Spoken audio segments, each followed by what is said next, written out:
Hey everybody, it's Kreeshboo from Drop Dead Ink again, and I'm just gonna do this little aftercare video. It's been probably like long overdue. So I have my little aftercare instructions here. Like pretty much every tattoo artist will probably give you a set of aftercare instructions, and I do want to emphasize that this video is an in general aftercare thing, and you should always really do what your particular tattoo artist tells you to do. And the reason I say that is, for instance, like if my ink had like 0.001% more alcohol in the powdered pigment that turns powdered pigment into liquid, my aftercare instructions would probably be completely different. So different artists use different inks, which is really important. Don't believe your friends if they haven't been tattooed by the same person that you're, getting tattooed by. Don't believe people, especially people that have been tattooed 20 something years ago and haven't been tattooed since, because the inks today are so much more body friendly. Like some of my most difficult clients are people that have been tattooed like 20 something years ago, and when it was really common to even like wrap your tattoos for like days afterwards with cellophane or saran wrap. You don't need to do any of that stuff today. Actually letting air get to it is probably the best thing you can really do. But anyway, I'm going to go over this, and this is again my written aftercare instructions.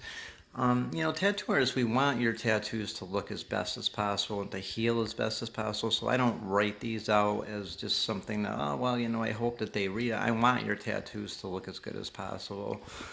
So please, like, follow them. So anyway, sometimes like what I'll do when I get done with a tattoo, when they're like still a little oozy or whatever, when you first get them done, when people are leaving, like I'll wrap them up if the client wants me to, just to kind of like save their clothing from getting anything on it, whatever. Sometimes you might have some extra ointment or whatever on it, a little oozy ink when you first get done. So basically, what you want to do is when you go home, immediately take that wrapper off and wash your tattoo with like a dial antibacterial soap or a generic equivalent. And I actually have soaps and lotions here that are generic versions of stuff that I normally recommend, and I sell them for like extremely cheap. So there's really no reason that people don't have this stuff. I'm required by the state to actually give out one little packet of ointment the first time somebody gets tattooed here. Not every single time and not forever, but one time just so they know what kind of ointment to use. I will definitely be happy to sell you some soap and lotion so you have, I stockpile this stuff and I buy it by like, in excess so I can sell it to people for cheaper than you can buy in a store.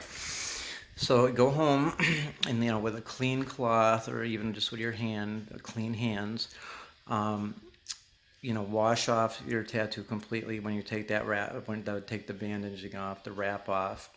Again, with a dial antibacterial soap or equivalent, gently pat dry with a clean cloth or paper towel. Gently pat dry, not like scrub it dry. And apply a very thin layer of vitamin A and D ointment, which I always recommend. Do not use products like tattoo goo, and tattoo goo is horrible actually for tattoos. Maybe some tattoos, like if they're loaded with alcohol, if the ink's loaded with alcohol, it might be good, but definitely don't use tattoo goo when I tattoo you. Apply a very thin layer of vitamin A and D ointment or Aquaphor no more than 3 times per day for the first 4 days. Pat off all excessive ointment. There should be no visible buildup. If it's shiny for more than 10 minutes, it's way too much and will result in color loss. And I do mean will absolutely result in you losing color in your tattoo. So I'm going to give you a little visual demonstration on what I mean by a very thin layer of ointment. And just, this tattoo's healed, but I have these like roses I did on my knee like years and years ago. Somebody was interested in getting tattooed and they kind of wanted to see the process, so I just kind of did these really quick. And these are about like 3 inches across by 2.5 inches that way at the longest point. So literally, and just to kind of give you an idea on how much ointment you would need for a tattoo this size, this is a Q-tip and I just snipped a little fuzzy end off. So I have my A&D here. Now again, I would probably, if I was, actually doing this, I would be using probably my fingers. And again, make sure your hands are clean too when you do this. But just to give you an idea on how much you would need for, say, a 3 by 2.5 inch tattoo. So I take this little Q-tip here. I mean, it's like almost so minute you can't even really see how much you would need.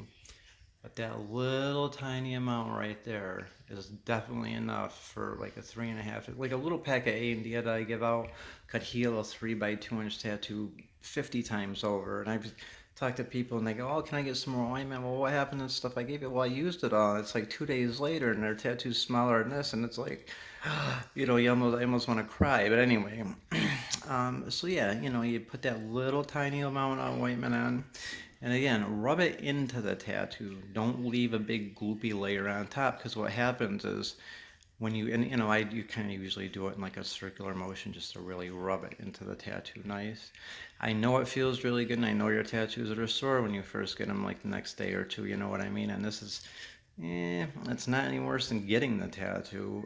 So, suck it up and do it the right way, and you'll keep your color good. I mean, this is like a 20-year-old tattoo that I did on my own knee, no less. So I really didn't lose any of the color in it. But yeah, I mean, there's that nice white in it even. It stayed nice and bright after 20 years. So, really just rub it into the tattoo. Because what happens if you leave a big layer on top? You can actually trap like microorganisms and bacteria between that layer of ointment and your tattoo. That'll actually lead to infection, and it'll take your tattoo forever to heal when you keep it overly moist. So now basically what I would do is that's good, you know what I mean? You can already see it's not really too shiny. Um, but what I would do is say I put that ointment on and I would look 10 minutes later, if it still looks like it's shiny, like too overly shiny, wash it off completely and then reapply. So that's pretty good. So yeah, like a minute amount, and then discontinue use completely after 4 days. It's not uncommon for a tattoo to scab.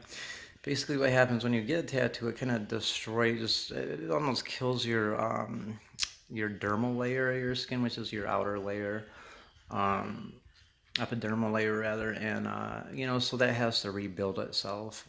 I mean, you are getting needles poked in you like literally thousands of times a minute. So yeah, it's a little bit of an invasive process.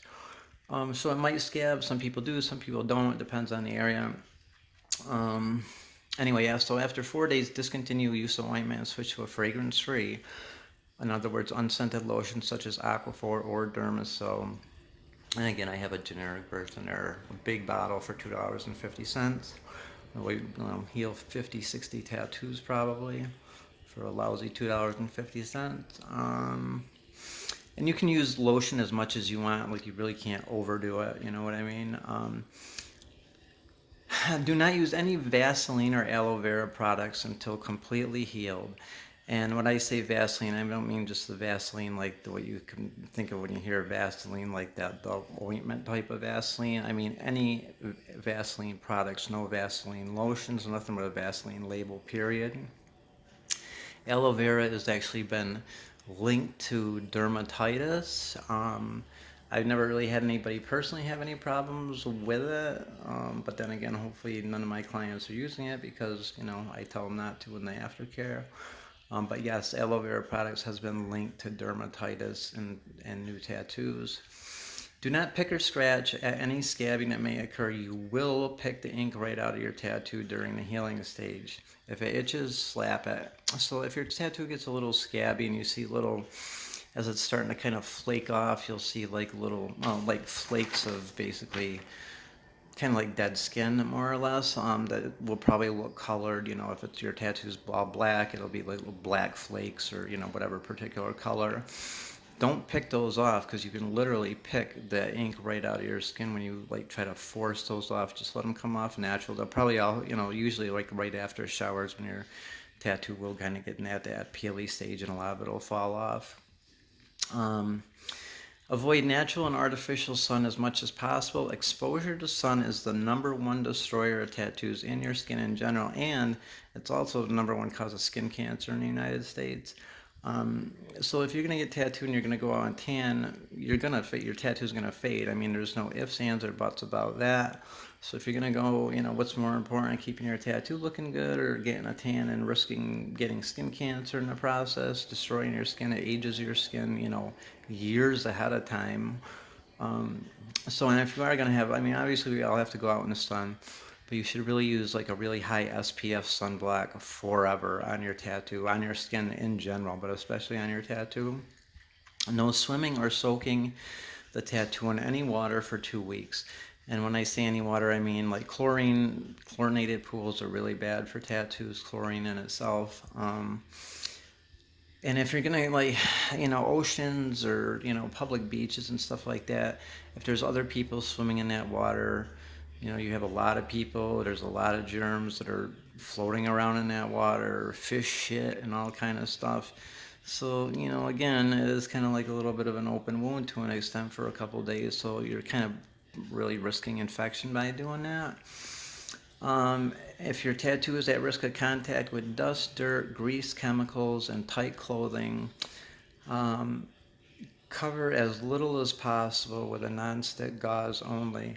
And when I say tight clothing, like things like so supposing you're going to get your foot tattooed, you would want to get it done at a time when you didn't have to worry about, say, wearing socks and shoes for a couple days afterwards, because especially feet tattoos that are already really not always the best healing spots. But if you have to, like, especially if you're going to put, and there's another thing I just want to go over really quick. But anyways, getting back to the tight clothing, like if it's an area in your clothing sticking to the tattoo, when you take that piece of article clothing off, you can, again, pull the ink right out of a fresh tattoo. Um, and as far as like feet, and especially around your ankle tattoos and things like on your knuckles, your body has stuff in it that's called serous fluid, and it's like a kind of like just this. It's like your body's natural lubricant almost. So you have that like around a lot of joints, like your ankles, your knees, your knuckles, and it's almost like oil for like a machine. It keeps your moving parts lubricated. So when you have like areas like around your ankles tattooed, and especially if it's more on your foot than above your ankle, like under your leg, like anything lower ankle, you really don't need to use any, like I personally don't suggest using any ointment at all, because there's already a lot of serous fluid in that area. So again, your tattoo is getting very naturally hydrated all the time. So generally, like feet tattoos, I personally just really strongly suggest letting them like kind of dry right in, maybe lotion, and that's it, no ointment. And again, this is like an in general thing, so always follow what your tattoo artists tell you to do. Don't listen to what your friends tell you to do, and especially if your friends haven't been tattooed by the same artist that you are getting tattooed by. Um, and again, I give out these aftercare instructions because I want your tattoos to look as good as possible for as long as possible. So follow them. You know what I mean? I've seen people, and I've had people go, I saw this one video and it was like, oh, the most annoying things like clients do, which I thought this particular person who put this video out it was done in poor taste. Like, I don't consider any of my clients like annoying or anything like that, but I will say one thing that kind of gets to me, like I'll give out these instructions and people will be looking at them, they'll be reading them, and they'll go, well, they'll read the lotion part and they'll go, well, what about this stuff I got at Bath and Body Works? And I feel like going, does it say use lotion from Bath and Body Works? I'm like, so no, don't use shit from Bath and Body Works. Don't use anything with fragrances or scents in it. Use what it says in the aftercare instructions, and that's it. If you do that, I can promise you your tattoos will heal great, and with a minimal amount of time is possible. So anyway, hope this helped, guys. As always, thinking. See ya.